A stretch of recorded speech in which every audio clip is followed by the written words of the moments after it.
औज़ुबिल्लाहिमिनश्शैतानिर्रजीम बिस्मिल्लाहिर्रहमानिर्रहीम रब्बिश्रह ली सदरी वयस्सिर ली अमरी वाहलुल उक़दतम मिन लिसानी यफ़क़हू क़ौली रब्बी यस्सिर वला तुअस्सिर वतम्मिम बिल खैर। आज हम स्टार्ट करेंगे सिकल सेल डिज़ीज़। अच्छा, अब सिकल सेल डिज़ीज़ जो है ये भी एक हेरिडिटरी हीमोग्लोबिनोपैथी है, यानी कि हीमोग्लोबिन का मसला है। और ये किस वजह से हो सकती है? इसमें होती हैं पॉइंट म्यूटेशंस, और पॉइंट म्यूटेशंस किस चीज़ में हो रही हैं? बीटा ग्लोबिन जीन में हो रही हैं। ठीक है, बीटा ग्लोबिन जीन, हमें हीमोग्लोबिन का स्ट्रक्चर पता है कि उसमें 2 अल्फ़ा चेन्स होती हैं, 2 बीटा चेन्स होती हैं, और बीटा ग्लोबिन चेन में पॉइंट म्यूटेशन आती है, और उस पॉइंट म्यूटेशन की वजह से उसकी पॉलीमराइज़ेशन स्टार्ट हो जाती है हीमोग्लोबिन की। कब? जब वो डीऑक्सीजनेटेड होता है। उसकी वजह से आरबीसी के सेल डिस्टॉर्ट होगा ऑब्वियसली सेल के अंदर, क्योंकि हीमोग्लोबिन पड़ा है और हीमोग्लोबिन की पॉलीमराइजेशन हो गई है। तो क्या ख्याल है? रेड ब्लड सेल डिस्टॉर्ट होगा, हीमोलिटिक अनीमिया होगा, और माइक्रोवेस्कुलर ऑब्स्ट्रक्शन होगी, यानी कि जो छोटी छोटी वेसल्स हैं, जब इसमें ये सिकल सेल्स फंसेंगे, सिकल सेल्स होते हैं सिकल की शेप के, यानी कि इस तरह के सेल्स, जब ये फंसेंगे तो ये माइक्रोवेस्कुलर ऑब्स्ट्रक्शन कराएंगे और इस्कीमिया कराएंगे टिश्यू का, यानी कि डिक्रीज्ड ऑक्सीजन सप्लाई की वजह से टिश्यू डैमेज होना स्टार्ट हो जाता है। इसके अलावा बहुत सारी हीमोग्लोबिनोपैथीज़ होती हैं जो कि ग्लोबिन चेन के म्यूटेशन की वजह से, लेकिन हम ये वाली पढ़ेंगे। इसमें हीमोग्लोबिन का उन्होंने बताया हुआ है कि एक टेट्रामेरिक प्रोटीन होता है, इसमें 2 pair of the globin chains होते हैं, 2 अल्फा चेन्स होती हैं, 2 बीटा चेन्स होती हैं। जो normal adult red blood cells होते हैं उसमें हीमोग्लोबिन ए होता है, और इसमें 2 चेन्स होंगी, अल्फा 2 बीटा 2। अच्छा, मैक्सिमम अमाउंट हीमोग्लोबिन ए की होती है, यानी अल्फा 2 बीटा 2 चेन्स वाली। स्मॉल अमाउंट में हीमोग्लोबिन ए 2 भी होता है, जिसमें अल्फा 2 और डेल्टा 2 चेन्स होती हैं। और एक फीटल हीमोग्लोबिन भी होता है, वो वैसे एडल्ट में थोड़ा-सा मौजूद होता है, लेकिन ज़्यादा ये बच्चों में होता है। 6 महीने तक के जो फीटस होते हैं ना बच्चे, उनमें मौजूद होता है। अल्फा 2, गामा 2 इसमें चेन्स होती हैं। अब सिकल सेल डिज़ीज़ हमने कहा कि एक तो पॉइंट म्यूटेशंस हैं। पॉइंट म्यूटेशन की टाइप क्या है? मिससेंस म्यूटेशन आती हैं बीटा ग्लोबिन जीन के अंदर, और उस जीन में जब म्यूटेशन आई तो उसकी वजह से जो ग्लूटामेट है ना, उसकी जगह पे, यानी कि ग्लूटामेट एक तो है ग्लूटामेट है, और दूसरा वो चार्ज्ड होता है। तो जो चार्ज्ड ग्लूटामेट रेज़िड्यू है ना, उसकी जगह पे हाइड्रोफोबिक, यानी कि विदाउट एनी चार्ज वेलाइन रेज़िड्यू, यानी कि क्या होता है, ग्लूटामेट की जगह ग्लूटामेट को रिप्लेस कर लिया है वेलिन रेज़िड्यू ने। तो इसकी वजह से फिजियोकेमिकल प्रॉपर्टीज़ अब नॉर्मल हो गई, जैसे हमने पीछे फिजियोकेमिकल प्रॉपर्टीज़ के बारे में पढ़ा था जो होती हैं। तो उसकी वजह से हीमोग्लोबिन एस क्रिएट हो जाता है इस म्यूटेशन की वजह से।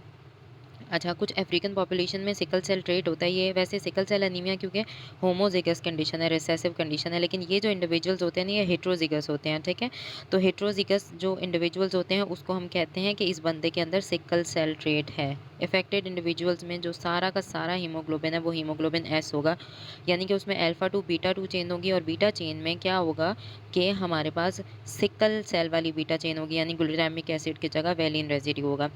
अब सिकल सेल अनीमिया जो है ना, वो अफ्रीकन पॉपुलेशंस में बहुत कॉमन है, मतलब अफ्रीकन पॉपुलेशन में ये सबसे ज़्यादा डिजीज़ अकर करती है, लेकिन इसके प्रोटेक्टिव इफेक्ट है अगेंस्ट फैल्सीपैरम मलेरिया। मैंने पहले भी बताया था कि आरबीसी के अंदर जाके प्लाज्मोडियम फैल्सीपैरम मलेरिया का पैरासाइट जाके बैठ जाता है और वो डिस्ट्रक्शन कराता है।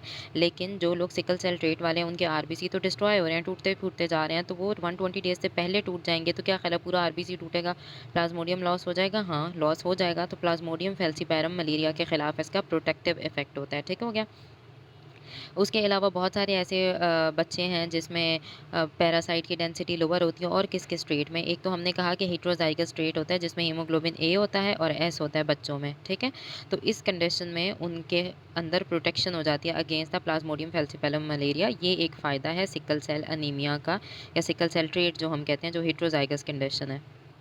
अब ये जो हम प्लाज्मोडियम फैल्सीपैरम पैरासाइट की बात कर रहे हैं, 2 सिनेरियोज़ होते हैं इसमें। ठीक है, अब क्या है, ये पैरासाइट क्या करते हैं, ये मेटाबॉलिकली एक्टिव होते हैं, यानी कि जब ये सेल के अंदर आरबीसी के अंदर जाके बैठे हैं तो ये अपना मेटाबॉलिज्म करते रहते हैं, और मेटाबॉलिज्म करते करते ये पीएच वहाँ का कम कर देते हैं। जब पीएच कम हो गया, इसका मतलब क्या है कि वहाँ एसिडोसिस हो जाएगा। ठीक है, और ये कौन से सेल्स की हम बात करें? हेट्रोजिगस सेल्स की बात करें, जिसमें हीमोग्लोबिन ए एस वाला है। ठीक है, तो इसकी वजह से सिकलिंग हो जाएगी। अब सिकलिंग, ये एक तो पीएच कम करते हैं, और हम पढ़ेंगे कि कम पीएच जो है वो एक स्टिमुलेटर होता है सिकलिंग का। सिकलिंग होगी, और सिकलिंग की वजह से सेल्स डिस्टॉर्टेड हो जाएंगे, स्टिफ हो जाएंगे, सख्त हो जाएंगे।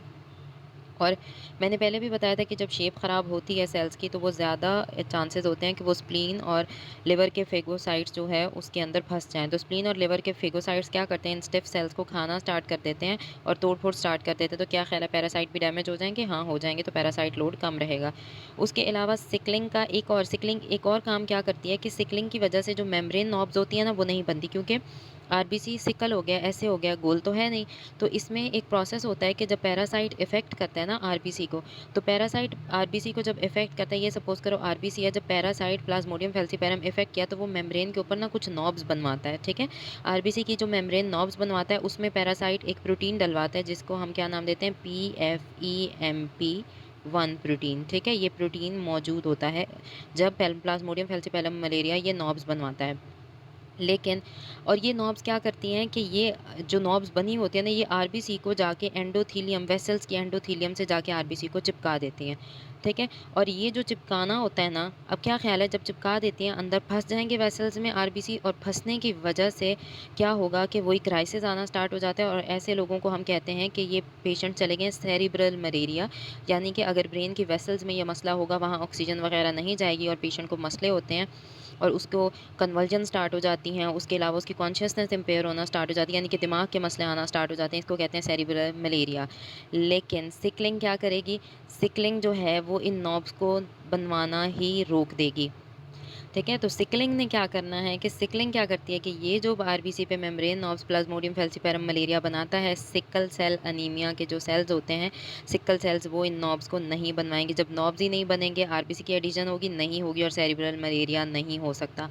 तो ये दो प्रोटेक्टिव इफेक्ट्स आपने याद रखने हैं। इसके अलावा G6PD डेफिशिएंसी, थैलेसीमिया, इनमें भी क्योंकि आरबीसी का लाइफ स्पैन छोटा होता है, तो इसमें भी जो है मलेरिया के अगेंस्ट इंडिविजुअल्स प्रोटेक्ट हो जाते हैं। क्यों? क्योंकि वहाँ पे भी ऑक्सीडेंट स्ट्रेस होती है, आरबीसी डैमेज होते हैं, और उस डैमेज की वजह से क्या होता है कि वो sickle cell anaemia, G6PD deficiency और थैलेसीमिया के जो पेशेंट्स होते हैं, वो प्लाज्मोडियम फैल्सिपारम मलेरिया के अगेंस्ट प्रोटेक्ट हो जाते हैं। नेक्स्ट हम चलते हैं पैथोजेनेसिस कि what is the pathogenesis of sickle cell anaemia. अच्छा, पैथोजेनेसिस को अंडरस्टैंड करने के लिए ये डायग्राम देख लें आप। एक बात तो आपके माइंड में आ गई कि अच्छा, इसमें बीटा चेन के अंदर ग्लूटामिक एसिड की जगह वेलिन आ जाता है, जिसकी वजह से पॉइंट म्यूटेशन आ रही है, मिससेंस म्यूटेशन आती है, जिसकी वजह से ग्लूटामिक एसिड की जगह क्या आ जाता है?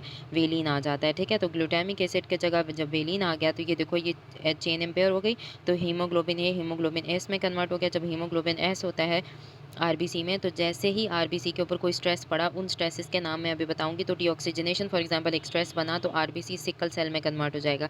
जैसे ही आरबीसी सिकल सेल में कन्वर्ट होता है, इस एबनॉर्मेलिटी की वजह से फटाफट कैल्शियम आयन देखता है कि हाँ, लो जी, ये तो सिकल सेल बन गया, मैं फटाफट भाग के अंदर घुसता हूँ सिकल सेल के, कैल्शियम आ जाएगा अंदर, और कैल्शियम अंदर जाके करवाता है, पंगे करेगा। अब इसने क्या मसला क्रिएट करना है कि ये फटाफट दूसरे चैनल्स को एक्टिवेट करेगा और कहेगा जी, मैं बैठूंगा सिकल सेल में, दूसरे आयंस को मैं बैठने नहीं दूंगा। तो ये पोटेशियम और वाटर को बाहर निकलवा देता है।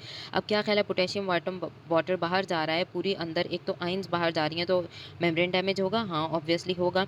और अगर डीऑक्सीजनेशन को आप रिमूव नहीं करते, तो sickle cell irreversibly, sickle cell कि इस स्टेज पे तो रिवर्स हो सकती है, अगर आप ऑक्सीजन दे दो तो ये चीज़ रिवर्स होकर आरबीसी नॉर्मल हो गया।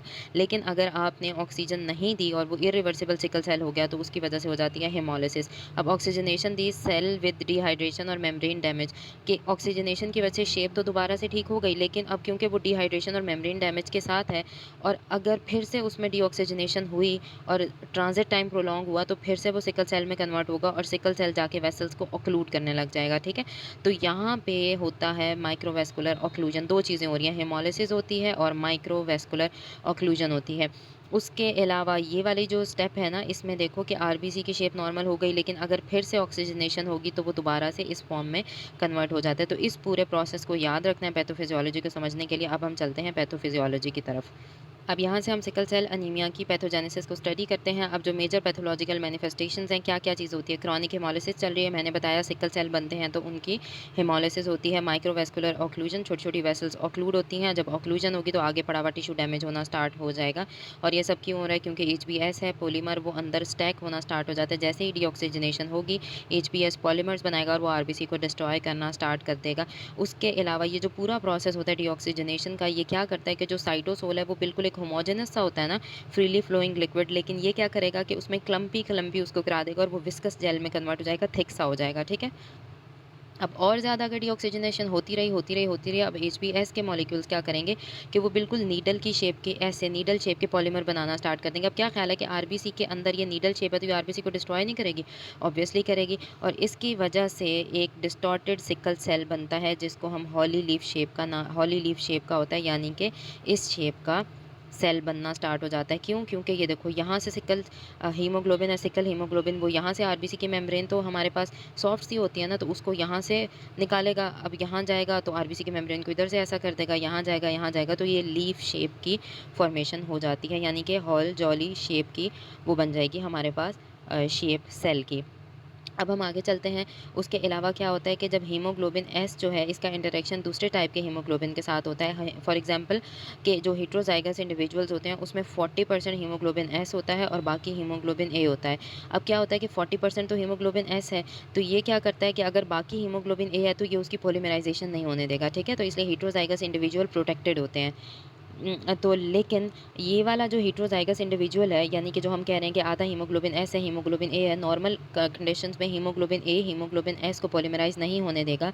लेकिन अगर हो गया हाइपॉक्सिया, यानी कि ऑक्सीजन बॉडी में कम हुई, हाइपॉक्सिया होगा, तो इसकी भी सिकलिंग शुरू हो सकती है, ठीक है।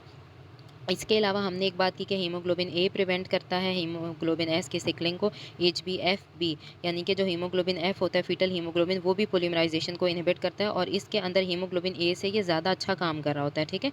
यानी कि हीमोग्लोबिन एफ जो है वो हीमोग्लोबिन ए से ज़्यादा अच्छा काम करता है सिकलिंग को प्रिवेंट करने के लिए, ठीक है। और जो बच्चे पैदा होते हैं क्योंकि उनमें हीमोग्लोबिन एफ होता है, तो 5 से 6 महीने तक उनके अंदर हीमोग्लोबिन एफ रहता है। इसलिए अगर फॉर एग्जाम्पल उनमें सिकल सेल ट्रेट है तो 5 से 6 महीने तक उनके अंदर कोई सिकल सेल अनीमिया के सिम्टम्स नहीं आएंगे।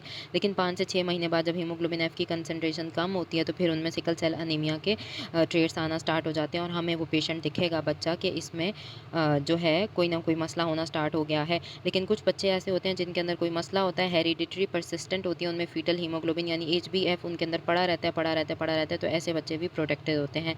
एक और हीमोग्लोबिन का वेरिएंट है HbC जो है, ये भी कहीं पाया जाता है कुछ कंडीशंस में, और कभी-कभी ऐसा होता है कि HbC के भी हेट्रोज़ाइगोट बन जाते हैं HbS के साथ। हम पढ़ रहे हैं ना कि सिकल सेल के साथ कौन-कौन से, ये हम पढ़ रहे हैं कंडीशन हेट्रोज़ाइगोट की। हेट्रोज़ाइगस कंडीशन में हमने पढ़ा कि हीमोग्लोबिन S के साथ हीमोग्लोबिन F होता है, S के साथ और कौन सा होता है, A होता है, F ज़्यादा अच्छा प्रोटेक्ट करता है। अब हम पढ़ रहे हैं S के साथ C, ठीक है। तो ये सारी चीज़ें हम पढ़ रहे हैं। अब हम पढ़ रहे हैं कि HbC हेट्रोज़ाइगोट में जो होता है, तो ये वाला भी जो है इसका भी प्रोटेक्टिव इफेक्ट होता है। लेकिन जो HbSC वाले हेट्रोज़ाइगोट होते हैं ना, इनके अंदर क्या होता है कि ये वाले जो सेल्स होते हैं जिनके अंदर HbSC पड़ा हुआ है, ऐसे सेल्स के अंदर से कंटिन्यूअसली वाटर और सॉल्ट लूज़ होता रहता है, होता रहता है, होता रहता है, और ये डिहाइड्रेट हो जाते हैं, ठीक है। अब जैसे ये डिहाइड्रेट हो गए आहिस्ता-आहिस्ता, क्योंकि ये वाला हीमोग्लोबिन जो है, ये वाला जो सेल है ना, एच हीमोग्लोबिन S और C वाला, इसके अंदर से वाटर निकलता जा रहा है, सॉल्ट निकलते जा रहे हैं, तो क्या ख्याल है कंसंट्रेशन, अंदर से पानी जब निकल रहा है तो ये सॉल्यूट पड़ा हुआ है SC, तो ये इसकी कंसंट्रेशन ज़्यादा नहीं हो जाएगी? जब इसकी कंसंट्रेशन ज़्यादा हो जाएगी हीमोग्लोबिन S की, तो वो खुद ब खुद पॉलीमराइज़ होना स्टार्ट हो जाता है। तो इसलिए HbSC के जो हेट्रोज़ाइगोट होते हैं वो सिम्प्टोमेटिक होते हैं। क्यों? क्योंकि उनके अंदर कैपेबिलिटी होती है उन सेल्स की कि वो पोटेशियम वाटर पहले ही लूज़ कर रहे हैं। जब वाटर और पोटेशियम लूज़ होता रहता है तो ऑब्वियसली डिहाइड्रेशन हो गई, और डिहाइड्रेशन तो प्रेसिपिटेटिंग फैक्टर है सिकलिंग का, यानी कि वो पॉलीमर बनाने का, तो ऐसे लोग के अंदर पॉलीमर बन जाता है, ठीक है। अब हम आगे चलते हैं। एक और चीज़ जो वो बता रहे हैं कि मीन सेल हीमोग्लोबिन कंसंट्रेशन। अब मैंने बताया है कि जो हीमोग्लोबिन एस की कंसंट्रेशन है, जैसे जैसे जितना ज़्यादा हीमोग्लोबिन एस आरबीसी में ज़्यादा होगा उतनी ज़्यादा पॉलीमराइजेशन होगी और एग्रीगेशन होगी, ठीक है। और जैसे ही अब कुछ प्रेसिपिटेटिंग फैक्टर्स होते हैं, फॉर एग्जाम्पल डीऑक्सीजनेशन, यानी कि जब ऑक्सीजन कम होती है, हाइपॉक्सिया होता है या डिहाइड्रेशन होती है, तो उन सारे केसेस में क्या होता है कि फॉर एग्जाम्पल इंट्रासेलुलर डिहाइड्रेशन जो मैंने अभी पिछला बताया था HbSC वालों में, जब पानी अंदर से निकल जाएगा एस की कंसंट्रेशन बढ़ नहीं जाएगी, ठीक है। तो डिहाइड्रेशन के केसेस में क्या होता है कि मीन सेल हीमोग्लोबिन कंसंट्रेशन बढ़ जाएगी, और जितनी ज़्यादा मीन सेल कंसंट्रेशन होगी पॉलीमराइजेशन उतनी ज़्यादा होगी, ठीक है। तो इसलिए कहते हैं कि जब mean cell haemoglobin concentration haemoglobin S की ज़्यादा होगी उतनी ज़्यादा पॉलीमराइजेशन होगी और सिकलिंग होगी। लेकिन जब मीन सेल हीमोग्लोबिन कंसंट्रेशन कम होती है, यानी कि जिन पेशेंट्स में मीन सेल हीमोग्लोबिन कंसंट्रेशन कम होगी, तो ऐसे पेशेंट जो हैं वो सिकलिंग से प्रोटेक्टेड होते हैं। लेकिन जिनमें मीन सेल हीमोग्लोबिन कंसंट्रेशन ज़्यादा होगी तो उसमें पॉलीमराइजेशन होगी और सिकलिंग भी ज़्यादा से ज़्यादा होगी, ठीक है। यहाँ तक बात क्लियर हो गई। उसके बाद अब हम आगे चलते हैं। अब कह रहे हैं कि मीन सेल हीमोग्लोबिन कंसंट्रेशन किन लोगों में कम होती है। मीन सेल हीमोग्लोबिन कंसंट्रेशन वो उन लोगों में कम होती है जिनके अंदर HbS के साथ साथ अल्फा थैलेसीमिया भी चल रहा होता है, ठीक है। और अल्फा थैलेसीमिया में हम पढ़ेंगे कि उसमें हीमोग्लोबिन की सिंथेसिस ही ओवरऑल कम होती है। तो अब क्या ख्याल है हीमोग्लोबिन हीमोग्लोबिन एस अगर है भी तो उसकी सिंथेसिस कम हो रही है, तो इसकी कंसंट्रेशन कम रहेगी और इसकी वजह से सिकलिंग नहीं होती पेशेंट्स में, ठीक है। अब अगला देखो कि और कौन सी चीज़ होती है जो कि पॉलीमराइजेशन एचबीएस की करवाती है, इंट्रासेलुलर पीएच। हमने एसिडोसिस पढ़ रहे हैं कि एसिडोसिस कितने मसले क्रिएट करती है। तो जितना ज़्यादा पीएच कम होगा उतनी ज़्यादा क्या होगी कि पीएच कम होने की वजह से एसिडोसिस होगा, और एसिडोसिस की वजह से हीमोग्लोबिन की जो एफिनिटी है वो कम हो जाएगी ऑक्सीजन के लिए। जब एफिनिटी कम होगी तो क्या ख्याल है, हीमोग्लोबिन के पास ऑक्सीजन कम है, हाइपोक्सिया हो जाएगा, और हाइपोक्सिया एक प्रेसिपिटेटिंग फैक्टर है। उसकी वजह से क्या होना स्टार्ट हो जाएगा, पॉलीमराइजेशन, और जब एचबीएस की पॉलीमराइजेशन होगी तो उतनी ज़्यादा सिकलिंग स्टार्ट हो जाएगी। उसके अलावा कहते हैं transit time of RBC through the microvascular bed. ये छोटी-छोटी वेसल्स हैं, इसमें से आरबीसी पास हो रहा है। जितना जल्दी आरबीसी पास होगा उतना कम चांसेस होंगे कि ये यहाँ पे अटक सकता है। लेकिन एक आरबीसी आहिस्ता-आहिस्ता जा रहा है कि जी मैं तो बड़ा ढीला-ढीला सा हूँ। अब जैसे फॉर एग्ज़ाम्पल आप जा रहे हैं, बड़े आराम-आराम से चल रहे हैं किसी अकेली गली में, चोरों के पास चांस तो ज़्यादा होगा ना कि आपको आके अटैक कर लें। तो यही केस आरबीसी का, आरबीसी साहब जब बहुत आराम-आराम से जाएँगे, जी मैं बड़े आराम-आराम से वेसल में जा रहा हूँ, तो उसके साथ मसले भी ज़्यादा होने हैं। तो अगर वो तेज़ी नहीं दिखाएगा तो उसके साथ भी मसले आएँगे। तो जब ट्रांज़िट टाइम यानी कि कितना टाइम वो एक जगह पे रह रहा है, जब ट्रांज़िट टाइम माइक्रो वेसल यानी छोटी-छोटी वेसल्स में जब आरबीसी का ट्रांज़िट टाइम जितना ज़्यादा होगा, सिकलिंग के चांसेस उतने ज़्यादा होंगे। और सिकलिंग के चांसेस उतने ज़्यादा क्यों होंगे?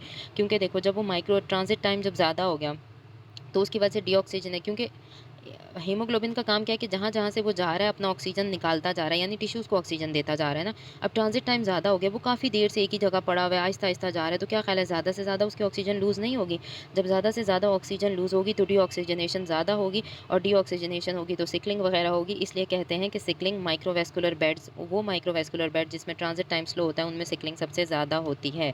उसके अलावा नॉर्मल कंडीशन में ब्लड फ्लो स्लगिश किन एरियाज़ में होता है? अब ये तो है कि एबनॉर्मल कंडीशन है, लेकिन नॉर्मल कंडीशन में भी बॉडी में कुछ ऐसे ऑर्गन्स होते हैं जिसमें जो छोटी-छोटी वेसल्स हैं उसमें मतलब ब्लड फ्लो बहुत स्लगिश होता है, यानी आरबीसी आहिस्ता-आहिस्ता जा रहे होते हैं ताकि ज़्यादा से ज़्यादा ऑक्सीजन उन ऑर्गन्स को मिले। वो बहुत क्रिटिकल ऑर्गन्स होते हैं, कौन-कौन से, स्प्लीन और बोन मैरो, क्योंकि यहाँ पे इतना ज़्यादा काम चल रहा होता है, तो इधर हमें ज़रूरी है कि आरबीसी आहिस्ता-आहिस्ता जाएँ ताकि ज़्यादा से ज़्यादा ऑक्सीजन प्रोवाइड कर सकें। ठीक है? तो इन केसेस में तो इसका मतलब क्या है कि सिकल सेल एनीमिया में सबसे जल्दी जो ऑर्गन्स इफेक्ट होंगे वो होते हैं स्प्लीन और बोन मैरो। उसके अलावा ऐसे और कौन-कौन से वेस्कुलर बेड्स में जो है वो सिकलिंग के चांसेस ज़्यादा होते हैं, इन्फ्लेम, जहाँ पे इन्फ्लेमेशन चल रही है, ठीक है? इन्फ्लेमेशन क्या कराती है कि एडहेजन मॉलिक्यूल्स, आरबीसी के ऊपर एडहेजन मॉलिक्यूल्स बढ़ जाते हैं। जब एडहेजन मॉलिक्यूल बढ़ेंगे तो वो उस वेसल्स में स्टिक होना स्टार्ट हो जाएँगे और उसकी वजह से सिकलिंग की कंडीशन ज़्यादा होंगी। तो ऐसे वेस्कुलर बेड जो इन्फ्लेम होते हैं उनमें भी सिकलिंग के चांसेस ज़्यादा होते हैं। क्यों? क्योंकि इन्फ्लेम टिश्यू में आरबीसी बड़ा आहिस्ता-आहिस्ता गुजरता है। जब आहिस्ता-आहिस्ता जाएगा तो वो एडहेजन करेगा एंडोथेलियल सेल्स के साथ, और एडहेजन करेगा। वो इन्फ्लेमेशन के साइंस क्या होते हैं? ट्रांसुडेशन होगी, फ्लूइड निकलेगा लीकी वेसल में से। अब जब फ्लूइड निकलता जा रहा है, आरबीसी एक्यूमुलेट होते जा रहे हैं, चिपकना शुरू हो जाएँगे और सिकलिंग का प्रोसेस शुरू हो जाएगा। ठीक है? ये हमने कंडीशन वर्ल्डिंग है, कौन-कौन सी कंडीशन पॉलीमराइज़ेशन को ज़्यादा कराएँगी, सिकलिंग को ज़्यादा कराएँगी। आगे हम देखते हैं कि सिकलिंग की वजह से एक क्यूमुलेटिव डैमेज होता है आरबीसी को, ठीक है? बहुत सारे मैकेनिज़्म होते हैं। अब तो देखो कि एक तो उसमें क्या हो रहा है कि एचपीएस का पॉलीमर बन रहा है। जैसे-जैसे वो पॉलीमर, मैंने बताया था ना कि वो ऐसे लीफ शेप के हो जाते हैं, हॉल लीफ शेप के। क्यों? क्योंकि देखो ये पॉलीमर बना, इधर पॉलीमर बन रहा है, यानी कि ये शेप हो गई पॉलीमर की, तो उधर-उधर से वो आरबीसी की मेम्ब्रेन को ऐसा बना देगी, ठीक है? तो एचबीएस के पॉलीमर्स क्या करते हैं कि वो आरबीसी की मेम्ब्रेन को ऐसा बना देते हैं। एक तो ये मसला हो रहा है, ठीक है? मेम्ब्रेन स्केलेटन उसने पूरा ख़राब कर लिया और वो बिल्कुल प्रोजेक्ट करता है सेल मेम्ब्रेन से।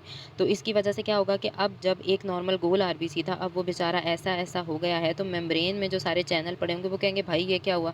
मैं तो गोल वाले, आराम वाले, सही वाले आरबीसी में पड़ा हुआ था, ये तो आरबीसी ख़राब होना शुरू हो गया, तो मैं क्यों बंध रहा हूँ? भई मुझे भी मसाइल होने चाहिए, आरबीसी को मसले हुए हैं तो मैंने भी मसले करने हैं, तो वो चैनल्स ख़राब हो जाएँगे।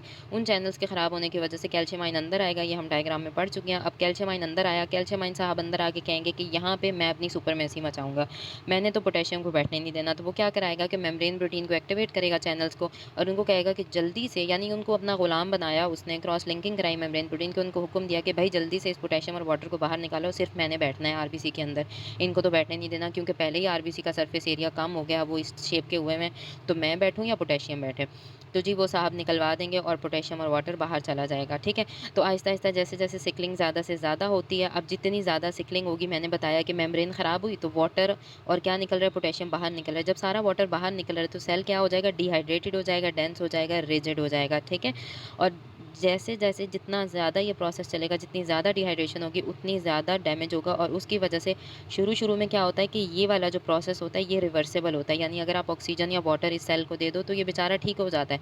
लेकिन जब इतना टाइम गुज़र गया और बार-बार इसको डैमेज किया जा रहा है, तो फिर ये कहता है कि अब तुम लोग भी जाओ भाड़ में, मैंने तो सीधा होना ही नहीं है, मैं तो ऐसा ही रहूँगा। मुझे इतने टाइम से ना तुम लोगों ने ऑक्सीजन दी है, ना वाटर दिया है, ना पोटेशियम दिया है, तो वो हो कन्वर्ट हो जाएगा इर्रिवर्सिबली सिकल सेल, जो अपनी सिकल शेप में ही रहेगा। और इवन जब तुम पूरी ऑक्सीजन भी दे दोगी, वो कहेगा अब मुझे ऑक्सीजन देने का क्या फ़ायदा, जब तुम लोगों ने मुझे क्रिटिकल फेज़ में ही मार दिया। तो पूरी ऑक्सीजन देने के बावजूद भी वो इसी फेज़ में रहता है।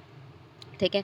तो अब क्या ख़्याल है, ये सिकल सेल है, इनको मैक्रोफेजेस खाएँगे, ऑब्वियसली खाएँगे, तो उसकी वजह से एक्स्ट्रा वैस्कुलर हेमोलिसिस होगी। और मैंने ये भी बताया कि क्योंकि सिकल सेल्स होते हैं, टूटने के चांसेस उनके ज़्यादा होते हैं, तो उनकी वजह से इंट्रावैस्कुलर हेमोलिसिस भी चल रही होती है। ठीक है? माइक्रोवैस्कुलर ऑक्लूजन, मैंने बताया कि छोटी-छोटी वेसल्स ऑक्लूड हो रही होती हैं, तो उन वेसल्स के ऑक्लूड होने का क्या प्रोसेस होता है, ये छोटी-छोटी वेसल्स हैं, ठीक है?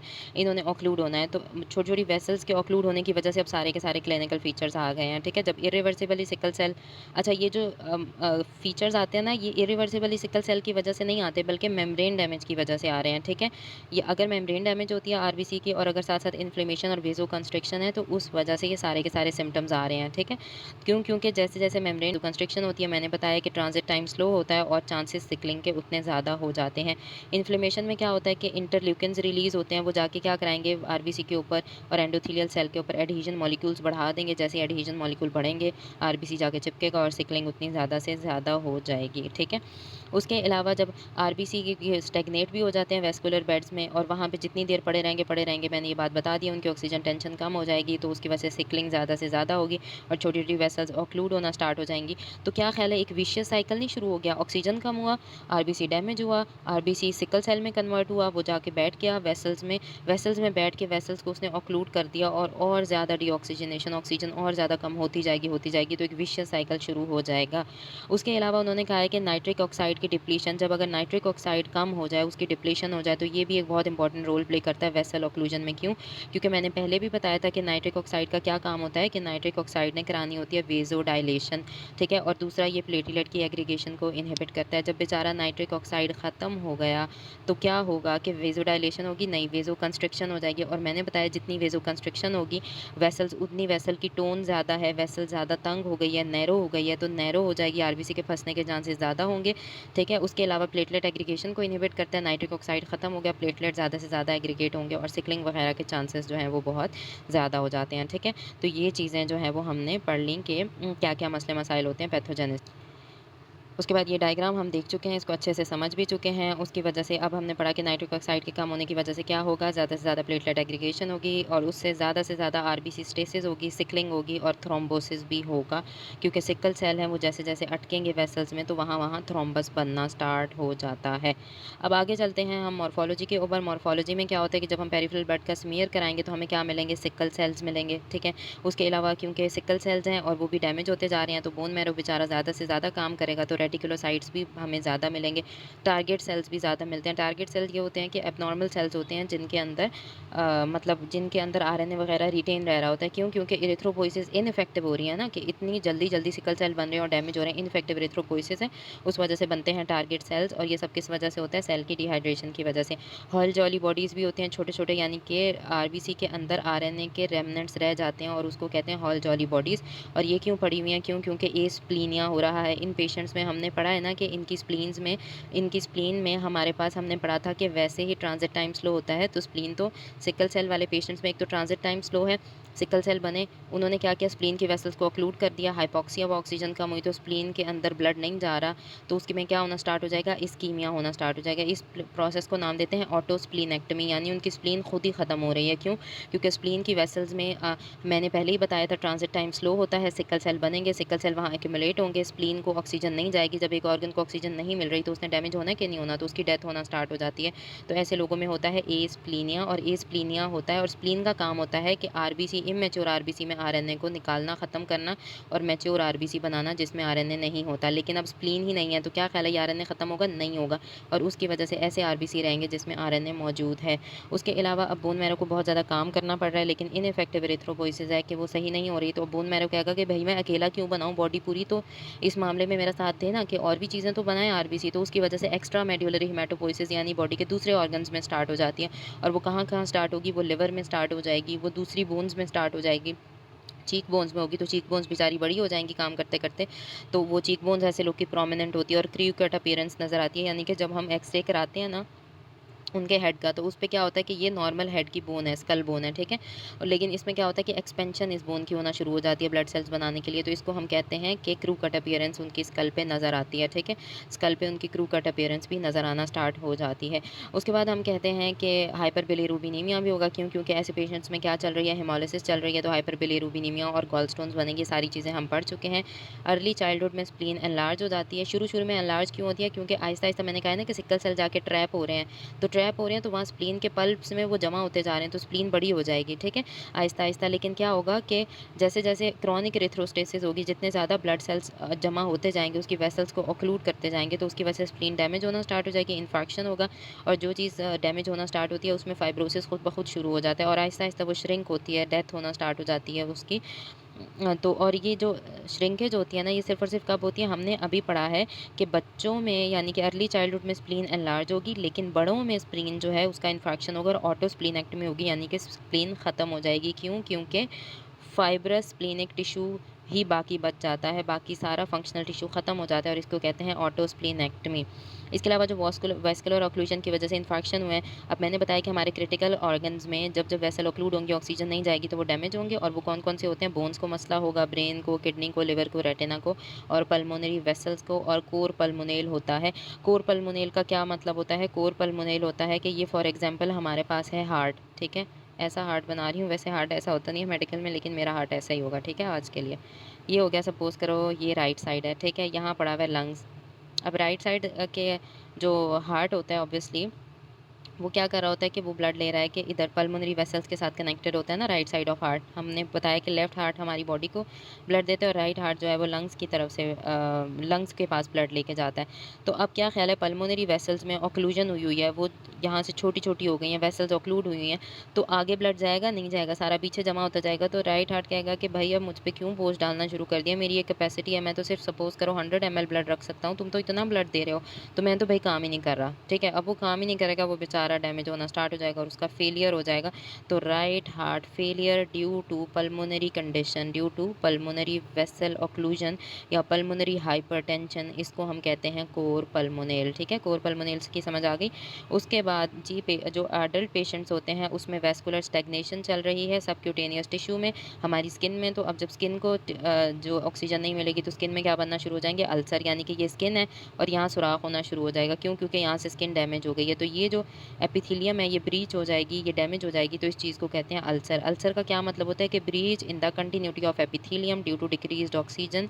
ऑक्सीजन कम है, यानी कि ये वेसल्स जो हमारी स्किन के नीचे हैं वो बेचारी ऑक्सीजन नहीं पहुँचा पा रही थी, स्किन को नहीं मिली, तो स्किन कहेगी कि भाई मैं तो जा रही हूँ, ये तो मुझे ऑक्सीजन ही नहीं दे रहे, तो मेरा यहाँ रहने का फ़ायदा क्या? तो वो यहाँ से डैमेज हो जाएगी और इसकी वजह से एक ब्रीच आ जाता है और इसको हम कहते हैं अल्सर, एक ज़ख़म सा बन जाता है।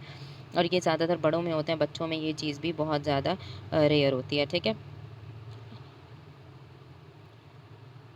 उसके बाद ये देख लें जी कि हमारे पास डायग्राम है। इस डायग्राम में देखें कि सिकल सेल डिज़ीज़ का पेरिफेरल स्मीयर लिया हुआ है। इसमें इर्रिवर्सिबली सिकल सेल नज़र आ रहे हैं। ये देखो, ये सिकल सेल पड़ा हुआ है, ठीक है? ये पड़ा हुआ है, ये पड़ा हुआ है, ये सारे सिकल सेल्स पड़े हुए हैं, ठीक है?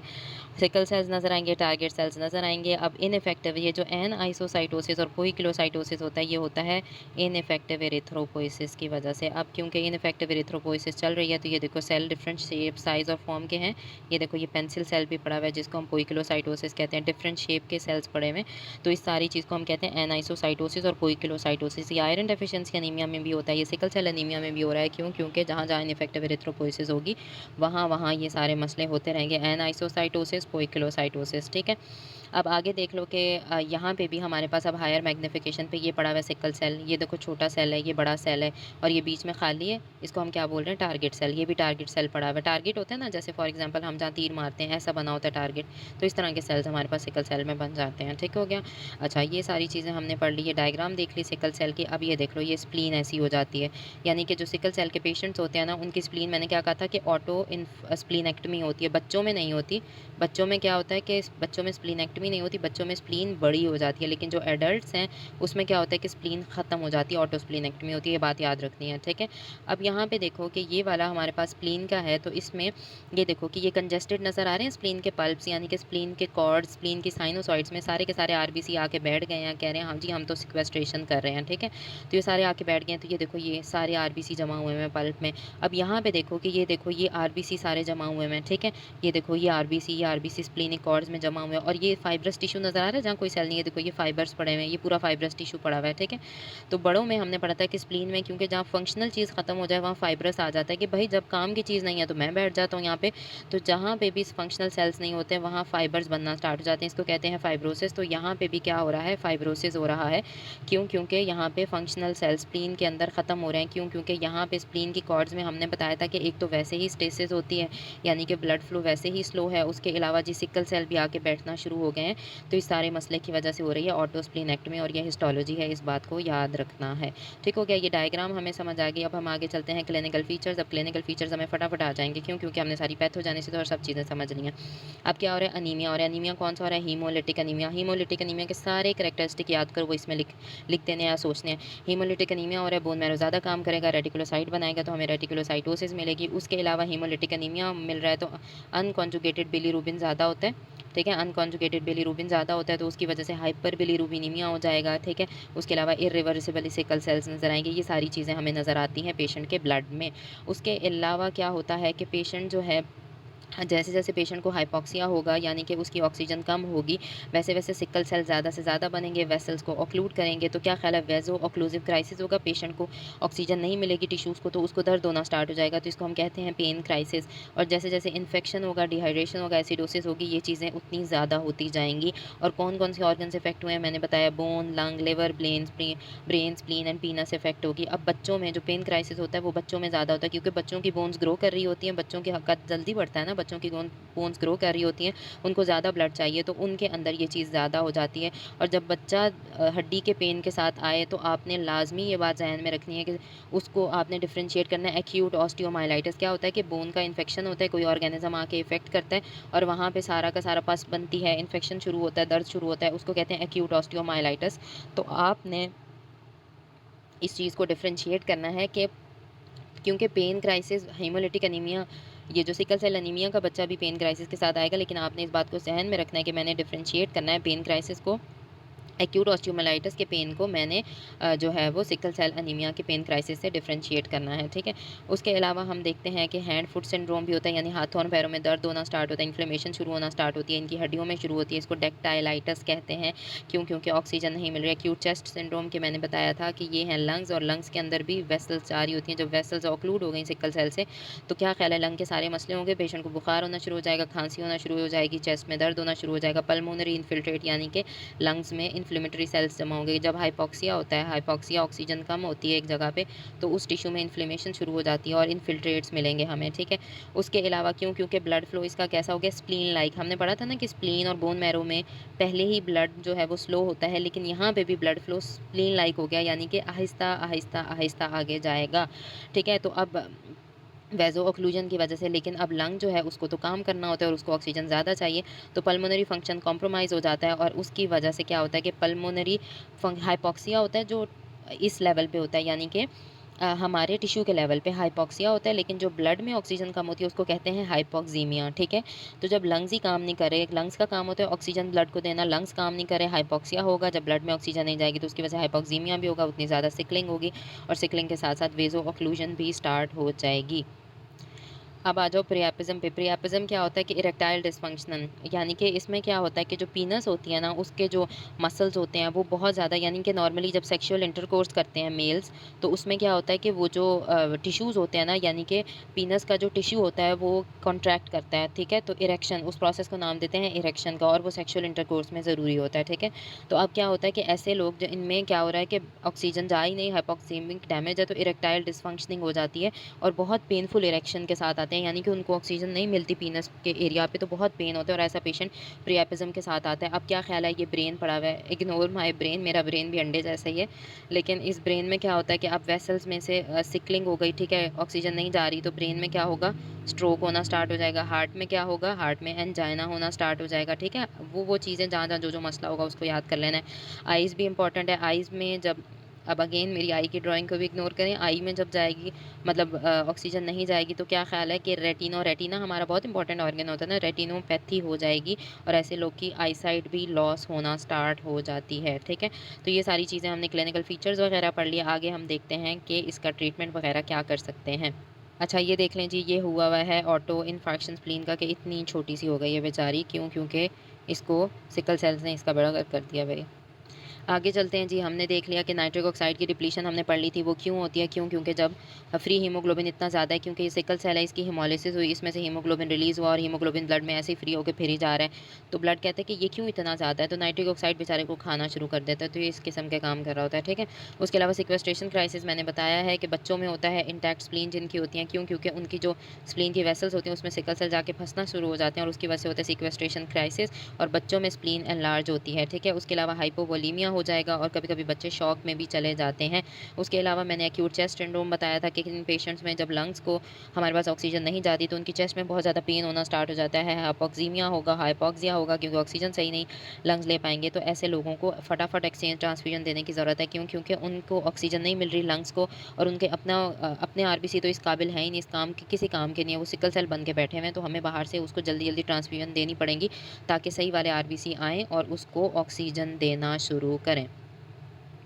उसके बाद हम देखते हैं ए प्लास्टिक क्राइसिस क्या होता है स्टेम सेल्स का, कि बेचारा बोन मैरो को ज़्यादा काम करना पड़ेगा और उसकी वजह से ए प्लास्टिक क्राइसिस होगा। और कब होगा? जब पार्वो वायरस B19 इन्फेक्शन, पहले ही वो काम कम कर रहा है, पार्वो वायरस साहब आएंगे बोन मैरो के ऊपर और स्ट्रेस डालेंगे, तो उसकी वजह से हो जाता है ए प्लास्टिक क्राइसिस, इरिथ्रोपोइसिस कम हो जाएगी और उसकी वजह से और ज़्यादा अनीमिया होगा। उसके अलावा जो क्रॉनिक हाइपोक्सिया होता है उसकी वजह से बच्चों के अंदर, जिनके अंदर ग्रोथ चाहिए होती है, ऑक्सीजन तो बहुत ज़्यादा ज़रूरी है, ग्रोथ नहीं होगी बच्चों की, उसके अलावा ऑर्गन्स जिनको ऑक्सीजन चाहिए वो डैमेज होना स्टार्ट हो जाएंगे, स्प्लीन, हार्ट, किडनी वगैरह, लंग्स वगैरह ये डैमेज होना स्टार्ट हो जाएँगे। उसके अलावा एक चीज़ हम पढ़ते हैं कि किडनी, किडनी भी तो है एक इम्पॉर्टेंट ऑर्गन। अब किडनी में क्या होता है कि ये किडनी, सपोज़ करो ये किडनी मेरी किडनी ऐसी है, ये कॉर्टेक्स है और ये मेड्यूला है, ठीक है? मेड्यूला का काम क्या होता है कि यूरिन को कंसंट्रेट करना। अब जब ऑक्सीजन नहीं जा रही तो काम होगा? नहीं होगा। तो किडनी का मेड्यूला को क्योंकि बहुत ज़्यादा ऑक्सीजन चाहिए, देखा है ना ऐसे, ये डायग्राम किडनी की याद है? ये पड़े भी होते हैं रीनल पिरामिड्स, और इसमें वेसल्स आती है ना, रीनल आर्टरी, और छोटी-छोटी वेसल्स यूँ जा रही होती हैं हर रीनल पिरामिड को। तो जब हर रीनल पिरामिड को हर वेसल देने का अल्लाह ताला का मकसद क्या है? क्यों? क्योंकि इन बेचारों का बहुत ज़रूरी काम है, इन्होंने यूरिन को कंसंट्रेट करना है, जो चीज़ जितना ज़्यादा काम करती है उसको उतनी ऑक्सीजन चाहिए। तो अब जी सिकल सेल अनीमिया यहाँ कारनामे कर रहा है, वो तो ये सिकल सेल आके पड़े हुए हैं, वो पिरामिड्स तक ब्लड जाने ही नहीं दे रहे। तो क्या ख़्याल है, किडनी का जो काम है वो हो पाएगा? नहीं हो पाएगा। तो मेडुला का काम, ये जो पिरामिड्स हैं ये मेडुला में होते हैं, इनका काम होता है यूरिन कंसंट्रेट होना, यूरिन कंसंट्रेट नहीं होगा तो ऐसे लोगों की बॉडी से सॉल्ट, वाटर, हर चीज़ जो है वो रिमूव नहीं हो पाएगी और डिहाइड्रेशन वगैरह हो जाएगी, तो कंसंट्रेट नहीं होगा और इसको हम कहते हैं हाइपोस्थेन्यूरिया, यानी कि यूरिया की कंसंट्रेशन नहीं हो पाती। उसके अलावा अब जब ऑटोस्प्लीनेक्टमी होती है, स्प्लीन रिमूव हो जाती है, तो इन्फेक्शन के चांसेस ज़्यादा होते हैं। मैंने पहले भी बताया था कि स्प्लीन का काम होता है इनकैप्सुलेटेड ऑर्गेनिज्म को पकड़ना, लेकिन जब स्प्लीन ही बेचारी काम नहीं कर रही तो कौन कौन से इनकैप्सुलेटेड ऑर्गेनिज्म होते हैं? न्यूमोकॉकस नमूनिया होता है और हीमोफिलस इन्फ्लुएंजा। ये इनको मौका मिल जाता है कि देखो भाई इसकी तो स्प्लीन ही डैमेज हो रही है, अब तो हमें मौका मिल गया, हम फटाफट जाके इसका तो कबाड़ा करते हैं बंदे का, तो वो घुस जाएँगे अंदर। उसके अलावा सेप्टिसीमिया होगा, इन्फेक्शन, मेनिंजाइटिस वगैरह के चांसेस भी ज़्यादा हो जाएँगे, ठीक है? इन्फेक्शन वगैरह भी चल रहा होगा।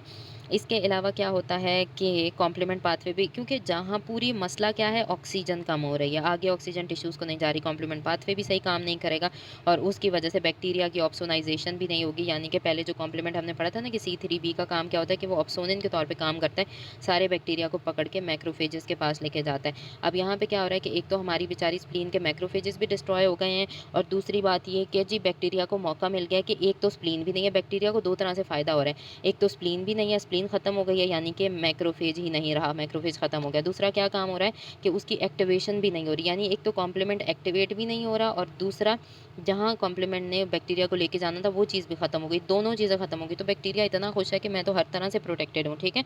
तो उसके अलावा इनकैप्सुलेटेड ऑर्गेनिज़्म से इन्फेक्शन के चांसेस इन लोगों में ज़्यादा होते हैं। उसके अलावा अब हम देख लेते हैं कि वेज़ो मतलब इसमें ना वेरिएशन होती रहती है, यानी कि कोई एक स्पेसिफिक हम नहीं कह सकते कि सिर्फ ये वाला ट्रेट होता है, यानी हर तरह की मसले मसाइल होते रहते हैं इसमें। डिफरेंट तरह की वेरिएबल क्लिनिकल फीचर्स होते हैं। अब जो डायग्नोसिस होता है, प्री नेटल डायग्नोसिस हम कर सकते हैं, यानी कि जब बच्चा पैदा नहीं हुआ अभी माँ के पेट में है तो तब उसका डायग्नोसिस कर सकते हैं। अब देखो ये फीटस होता है ना, इसके इर्द गिर्द एमनियोटिक मेम्ब्रेन होती है और ऊपर ये मदर की बैली है, ठीक है? अब क्या होता है कि एमनियोसेंटेसिस का प्रोसेस क्या होता है, ये फ्लूइड पड़ा हुआ है, तो हम क्या करते हैं कि इस फ्लूइड को जब निकालते हैं एमनियोटिक फ्लूइड को, तो वो होती है एमनियोसेंटेसिस और उसको लेके उसके अंदर के सेल्स को एनालाइज़ करते हैं और देखते हैं कि उसमें जीन्स ख़राब तो नहीं है, यानी कि ग्लूटामिक एसिड की जगह वेलाइन वगैरह तो नहीं आया हुआ। और दूसरा होता है गोरियोनिक विलेज सैंपलिंग, यानी फीटस पड़ा हुआ है, फीटस मदर से ऑक्सीजन ले रहा होता है प्लेसेंटा की मदद से। तो ये जो होता है इसको हम कहते हैं कोरियन, ठीक है?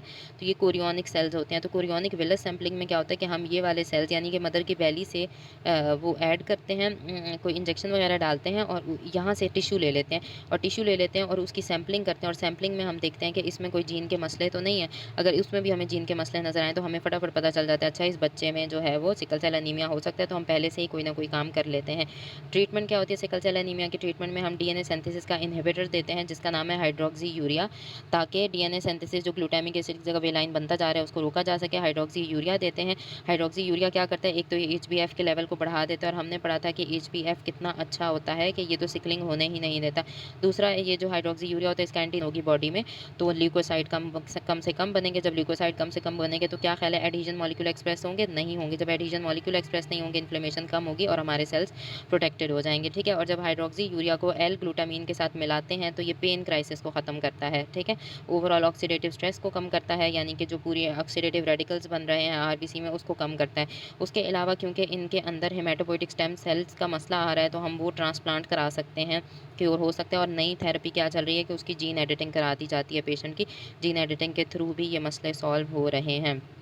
अच्छा, और ये बात रह गई है हमारे पास कि जो हेमाटोपोइटिक स्टेम सेल्स हैं वो क्या करेंगे, वो ऐसे आरबीसी प्रोड्यूस करेंगे जिनमें फीटल हीमोग्लोबिन यानी एचबीएफ ज़्यादा है और जितना ज़्यादा एचबीएफ होगा पेशेंट उतना ज़्यादा प्रोटेक्टेड रहता है। और एक्सेलेंट रिस्पॉन्स है इस चीज़ का कि जो हेमाटोपोइटिक स्टेम सेल ट्रांसप्लांट देते हैं। लेकिन अगेन ये जो हेमाटोपोइटिक स्टेम सेल ट्रांसप्लांटेशन की फैसिलिटी है ये पाकिस्तान में भी अवेलेबल नहीं है और इतनी कॉस्ट इफेक्टिव नहीं है, मतलब इसके पे बहुत खर्चा आता है तो लोगों को ये कराने में काफ़ी मसले रहते हैं, ठीक है? अब ये डायग्राम देख लो जल्दी से, इसमें एक्स्ट्रा मेडुलरी हेमाटोपोइसिस कहाँ-कहाँ हो रही है, लिवर में हो रही है और स्प्लीन में हो रही है, ठीक है? इस बात को याद रखना है कि एक्स्ट्रा मेडुलरी हेमाटोपोइसिस नॉर्मली तो एडल्ट्स में इसमें होती है ना, लिवर बोन मैरो में बन रहा होता है, लेकिन एक्स्ट्रा मेडुलरी का मतलब होता है लिवर और स्प्लीन में बनना स्टार्ट हो जाता है, ठीक है? उसके बाद अब हम आते हैं, ये देखो, ये हमारे पास बहुत कंसाइज़ सा है कि कैसे सिकल सेल अनीमिया में क्या-क्या चल रहा होता है। एक तो सिकल सेल अनीमिया में चल रहा है हेमोलिसिस, ठीक है? हेमोलिसिस की वजह से उसमें होता है अनीमिया। एक मसला हेमोलिसिस की वजह से आ रहा है जिसमें अनीमिया होता है और दूसरा मसला किस वजह से आ रहा है, इन्फेक्शन की वजह से आ रहा है। तो इन्फेक्शन की वजह से हो जाता है नमूनिया, यानी कि उसको चेस्ट के मसले होते हैं, चेस्ट सिंड्रोम होता है, पल्मोनरी हाइपरटेंशन होता है, एटिलेक्टेसिस, ये सारे लंग्स के मसले हैं। एटिलेक्टेसिस का मतलब होता है कि उसके एल्वुलाई कोलैप्स कर जाते हैं और हार्ट फेलियर, ठीक है? और हेमोलिसिस की वजह से क्या-क्या मसले होंगे, अनीमिया होना स्टार्ट हो जाता है, ठीक है? तो और कौन-कौन से ऑर्गन्स में डैमेज होगा, ब्रेन में देखो क्या होगा, स्ट्रोक हो जाएगा, पैरालिसिस और डेथ हो जाएगी, आँखों में मसले होंगे, क्यों? क्योंकि सारा मसला बस वेज़ो ऑक्लूसिव क्राइसिस याद रखना है। जब वेज़ो ऑक्लूजन का वर्ड याद है तो आपके लिए बड़ा आसान हो जाएगा समझना। वेज़ो ऑक्लूसिव क्राइसिस आँखों में होगा, रेटिनोपैथी, ब्लाइंडनेस और हेमरेज हो जाएगा। ए वेस्कुलर नेक्रोसिस शोल्डर की बोन्स का होगा तो उसको कहते हैं ए वेस्कुलर नेक्रोसिस, यानी ब्लड ना आने की वजह से नेक्रोसिस हो रहा है। स्प्लीन एनलार्ज होती है बच्चों में, स्प्लीनों में गैली, स्प्लीनिक सिक्वेस्ट्रेशन और ऑटोस्प्लीनेक्टमी बड़ों में होती है। उसके अलावा किडनीज़ खराब होंगी तो हेमेच्यूरिया का मतलब होता है कि यूरिन में ब्लड आना स्टार्ट हो जाता है, यानी किडनी डैमेज हो रही है।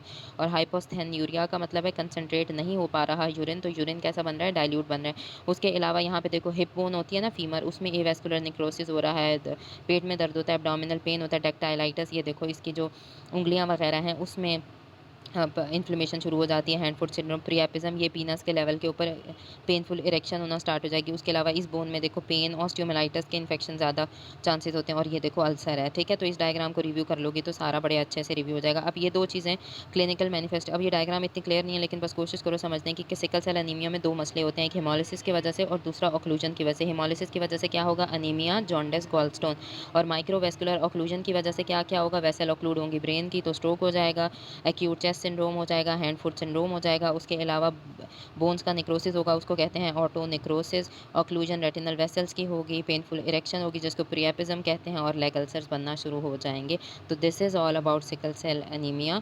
इंशाल्लाह see you in a next lecture.